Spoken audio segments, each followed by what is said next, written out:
오늘도 말씀으로 승리하시는 복된 날 되시길 주님의 이름으로 축복합니다. 3월 27일 우리에게 주신 말씀은 레위기 15장 19절부터 마지막 33절까지입니다. 말씀 함께 보겠습니다. 어떤 여인이 유출을 하되 그의 몸에 그의 유출이 피이면 이래 동안 불결하니 그를 만지는 자마다 저녁까지 부정할 것이요 그가 불결할 동안에는 그가 누웠던 자리도 다 부정하며 그가 앉았던 자리도 다 부정한즉 그의 침상을 만지는 자는 다 그의 옷을 빨고 물로 몸을 씻을 것이요 저녁까지 부정할 것이며 그가 앉은 자리를 만지는 자도 다 그들의 옷을 빨고 물로 몸을 씻을 것이요 저녁까지 부정할 것이며 그의 침상 위에나 그가 앉은 자리 위에 있는 것을 만지는 모든 자도 저녁까지 부정할 것이며 누구든지 이 여인과 동침하여 그의 불결함에 전염되면 이래 동안 부정할 것이라. 그가 눕는 침상은 다 부정하니라.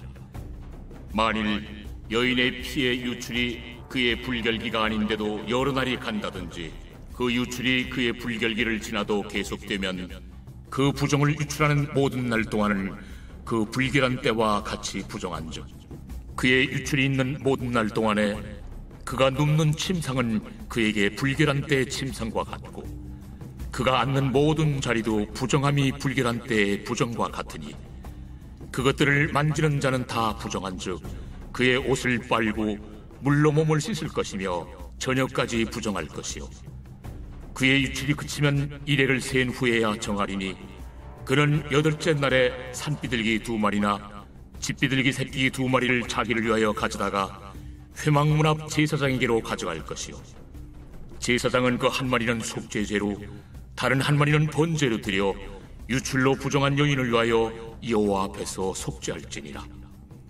너희는 이와 같이 이스라엘 자손이 그들의 부정에서 떠나게 하여 그들 가운데 있는 내 성막을 그들이 더럽히고 그들이 부정한 중에서 죽지 않도록 할지니라.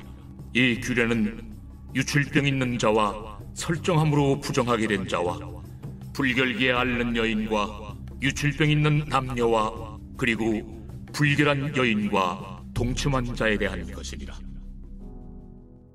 말씀의 제목은 여인의 유출입니다.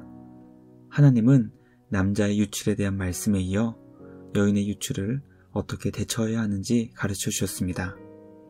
남자의 유출을 처리하는 방법과 거의 동일한 방법을 알려주신 것입니다. 여인의 월경을 통해 이루어지는 일시적 피해 유출에 대한 말씀과 비정상적으로 유출이 이루어지는 만성적인 질병에 대한 대처의 방법을 알려주셨습니다. 말씀을 통해 하나님께서는 여인의 유출도 남자의 유출과 마찬가지로 생명을 귀하게 여기시는 하나님이심을 우리에게 알려주십니다. 우리의 생명을 소중히 여기시는 주님의 마음으로 이 땅의 모든 생명을 소중히 여기며 귀하게 대할 수 있는 우리 모두가 되길 주님의 이름으로 축복합니다. 첫째, 하나님께서는 여인의 월경 기간 동안 피해 유출로부터 여인을 보호하셨습니다. 하나님께서는 육체의 생명이 피해 있다는 것을 가르쳐 주십니다.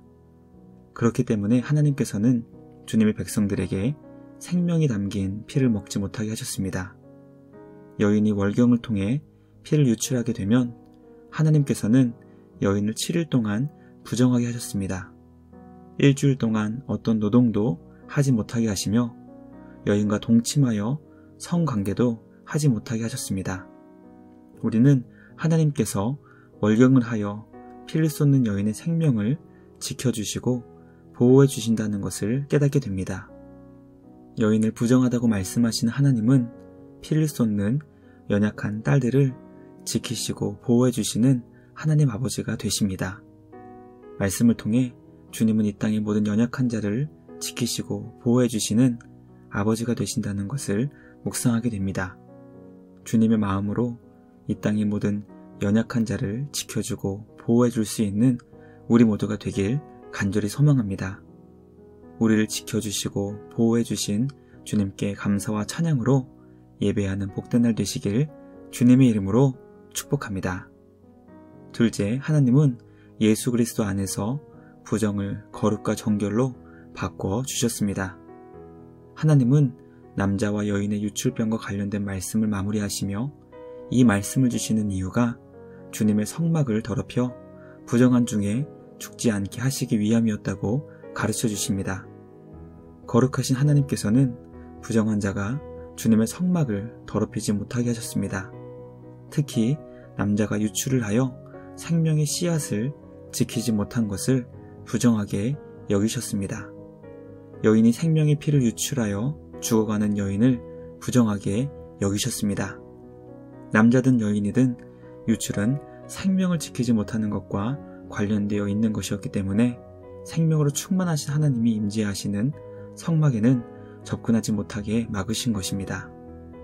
우리는 유출병과 관련된 말씀을 묵상하며 하나님 앞에 나오기 위해서는 생명으로 충만해야 한다는 것을 깨닫게 됩니다. 하나님은 생명의 씨를 지키지 못한 남자와 생명의 피를 유출하여 죽음에 가까워지고 있는 여인을 주님 앞에 설 수 없게 하셨습니다. 12의 혈루증으로 인해 부정했던 여인이 예수님의 옷을 만졌습니다. 하나님이신 예수님과 접촉이 일어났던 것입니다. 예수님은 여인의 접촉으로 부정해지신 것이 아니라 반대로 여인의 질병이 고침을 받고 거룩하게 되었습니다. 하나님이신 예수님께서 부정한 모든 것을 거룩하고 정결하게 변화시켜 주셨기 때문입니다. 그러므로 우리는 예수님 안에서 언제나 거룩하고 정결한 주님의 신부로 설 수 있게 되었습니다. 오늘은 거룩한 주일입니다. 예수님 안에서 거룩하고 정결하게 된 주님의 신부된 자로 하나님이 기뻐하시는 예배자로 세워지는 우리 모두가 되길 주님의 이름으로 축복합니다. 오늘도 거룩하고 정결한 주님의 자녀로 하나님께 영광을 올려드리는 우리 모두가 되길 주님의 이름으로 축복합니다. 묵상을 마치며 함께 기도하겠습니다. 하나님 아버지, 생명을 소중히 여기시는 주님의 마음으로 언제나 우리에게 주신 생명과 이웃의 생명을 소중히 여기게 하여 주시옵소서. 하나님께서는 우리를 예수 그리스도 안에서 거룩하고 정결한 주님의 신부가 되게 하셨습니다. 주님의 그 놀라운 은혜와 사랑을 기억하며 오늘도 주님의 거룩한 신부로 주님을 예배하는 복된 주일 되게 하여 주시옵소서. 우리의 예배를 기쁘게 받아주시는 주님 안에서 감사와 찬양으로 주님께 영광 올려드리는 우리 모두가 되게 하여 주시옵소서. 예수 그리스도 안에서 우리를 거룩하고 정결한 주님의 자녀로 세워주신 주님께 감사와 찬양을 드리며 우리를 구원하신 예수님의 이름으로 기도드리옵나이다. 아멘. 오늘도 주님과 함께 말씀으로 승리하시는 복된 날 되시길 주님의 이름으로 축복합니다.